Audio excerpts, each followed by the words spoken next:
The following program is an OCAmedia community-produced episode of Oregon Life. We would like to thank our sponsors, the Oregon Brooklyn Optimist Club and the Oregon Freemasons. We are proud to have you as our sponsors.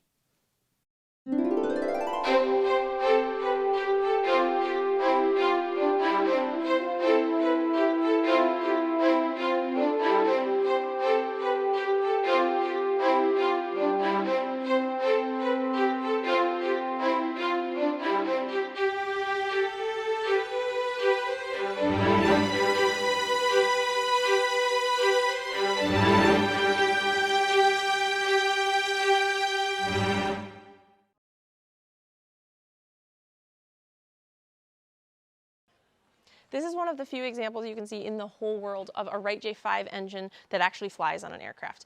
Wright J5 engine is the one that Charles Lindbergh had on the Spirit of St. Louis when he crossed the Atlantic. And speaking of Charles Lindbergh, he left more of a legacy than just crossing the Atlantic. After he did so, aviation, which was already kind of popular and magical to people who'd never seen anything fly, it became overnight incredibly popular. It changed pop culture completely. So we had songs about airplanes, we had movies about airplanes, books, games, toys, hats. I saw a hat from the 20s that was just like the Spirit of St. Louis. So at this time, a bunch of manufacturing companies in the United States that were already building things like buildings or automobiles wanted to cash in on what we call the Lindbergh boom. So, for example, the Butler Manufacturing Company in Kansas City, Kansas, they made steel buildings, grain bins. You can still see them today. If you see a big round metal grain bin, it might be a Butler building. They decided to open an aircraft branch of their corporation, and they did so in 1929, and they had time to build 11 airplanes before what happened in 1929? The stock market crash, the Great Depression. So a lot of those aircraft manufacturers went out of business. The Lindbergh boom was over. Nobody could afford huge, luxurious airplanes anymore. And the Butler Blackhawk is one of those casualties of the Great Depression. So there were 11 built in that little boom between 1927 and 1933, and then went out of business. This aircraft that you see here in our collection, the Butler Blackhawk, is number 10 out of the 11 built. Only two remain, this one and number 11, which is hanging in a museum in Kansas City, Kansas, the hometown of the Butler Blackhawk. This is the only one that still flies. And not only does it have that cool story, and that cool story is something that happened to a lot of aircraft in the 1920s and 30s. A lot of manufacturers built airplanes and then had to close down. And that's why there's a lot of rare airplanes from the late 20s and early 30s, just because those manufacturing companies had such a short lifespan. Anyway, this aircraft in particular, I love it so much. It's maybe my favorite right now, although it's hard to pick. This aircraft in particular has a pretty cool local story. So I want to show you the baggage compartment. That's all you have, folks, for your overhead and checked baggage in there. Not very much room. So this aircraft, by the 1930s, was no longer really relevant. Design had developed and changed so much, it wasn't even worth very much. Buying this airplane new with this engine would have cost over $4,000. It was worth only about $500 by 1940. And back in 1940, the United States military and government realized that we didn't have enough pilots, civilian pilots, to funnel into the military if we needed to go to war. So to fix that, the government developed what's known as the Civilian Pilot Training Program. It's exactly like what it sounds like. It's a program run by the government to train civilians to fly, and then we'd have more civilian pilots. So 5 local guys to the Wisconsin-Illinois state line area wanted to become civilian pilot training instructors. They all hung around airplanes, they all flew, it seemed like a pretty great job. So they pooled their money together and bought this airplane. They went down to Chicago because they needed an airplane that had more than 200 horsepower to practice in, and at their dinky little airport in the middle of rural Wisconsin and Illinois, there wasn't one. So they bought this airplane, they all got their practice in it, and one by one they all went off to the next parts of their lives and kind of sold out until the airplane was owned by just one guy. His name was Don, and he was in the Navy during the war. And when he got back, he wanted to get married, and his wife was also a pilot. And fun fact about these airplanes, well, 2 fun facts. First of all, the pilot sits in the back. And you might wonder why. And that's because of balance. So if you look at this whole airplane like a giant seesaw, both front and back and side to side, in the front you have the engine, which is quite heavy, and then you have this long tail to counteract that. And the pilot's weight will help with that. And then side to side, you have the wings. So the center of all those balance points is right under the wings in the center section here. And so if you have a passenger, or if you have any luggage or mail that would have been flown in this airplane, you want to put it right under the center of gravity so it doesn't change anything whether you have a heavy load or no load at all. Whereas obviously as you're flying, you'll always have a pilot, so you can always count on that weight counteracting the engine.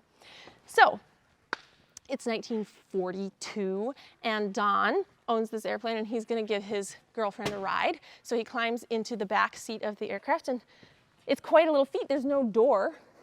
So you'd step from the ground into that little step, and then onto this little peg, and you swing your leg over, and you sit down right on the seat. It's quite cozy. There aren't a whole lot of controls. There's just a stick and 2 pedals and a few instruments to tell you the very basic things about flying. So we have our airspeed, compass, our turn and bank, altitude, how high we are off the ground, the oil temperature and the oil pressure, very important in one of these airplanes, and the tachometer for how fast the engine is turning, how fast the propeller is turning. So Don was sitting back here, and second fun fact about these airplanes, they have seat belts, which is very important when it's an open cockpit airplane and there's nothing else to hold you in. They have lap belts, and nowadays we also have shoulder belts. But back then, there were only lap belts. So here's Don, and he's flying along, and his girlfriend Ruth is in the front, and he thought he'd impress her and do a loop-the-loop. So he did. And the front cockpit has room for 2 people, so it's quite wide, and that seat belt is quite loose. And so Don did a loop-the-loop, and he got upside down and ran out of momentum.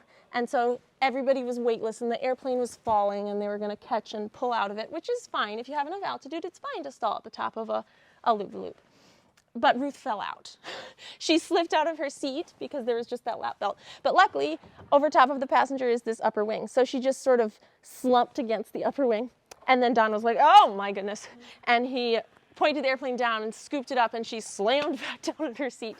And at the time, of course, there were no radios and there was no headset, so they couldn't talk to each other other than waving their arms and mouthing. So they got down on the ground, and you'd think she'd be really mad. But apparently, all she said was, if you're going to do that, you need to learn to do it right. So then they got married, and they had 2 kids, and they sold the airplane for $300 to build their first house. And fast forward 35 years, their son became an airplane mechanic, and he wanted to find the airplane his parents had owned. So he searched high and low for 25 years to find that one airplane. And finally, he found a broken down frame in a barn. And after 10 years of repairs and confirming it was in fact his dad's airplane from the 40s, here it is. It's fully restored. It lives in our museum. It still flies. And the son of that owner back in the 40s still owns it. So that's my favorite little human story. And every airplane in this collection has a really cool technological or design story, and also a really cool personal story, which is really what brings the museum to life for me. Not just the flying, but the people that did it and why they did it. And there's a really wonderful, special little story on that note in this corner over here.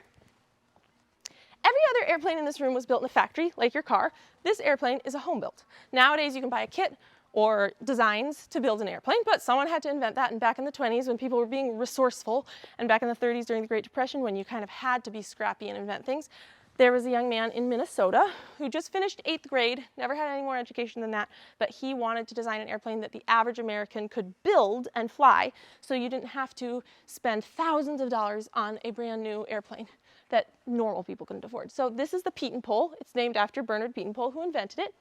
And it is very unique. It is the very first home-built airplane, and the whole body frame, the fuselage, that's what we call the body of an airplane, the frame inside is made out of wood, not metal this time. That's so that a normal American person with normal woodworking tools could construct it in the garage or workshop or barn, rather than needing specialized welding equipment or knowledge. So this whole airplane is made out of wood. And then the most expensive part of any airplane, especially at that time, would be the engine. The Wright J5 super famous Charles Lindbergh engine in the late 20s cost $2,000. At the time, in 1929, that was a whole lot more money than it is now. Nobody could afford that. And this airplane is much too small to need an engine that big. So what did Bernard Pietenpol do? Well, he went down to the junkyard and he got a Ford Model A engine and he put it in the airplane. So this is also the first aircraft in the history of the world that successfully flew powered by an automobile engine. And you can see it still says Ford.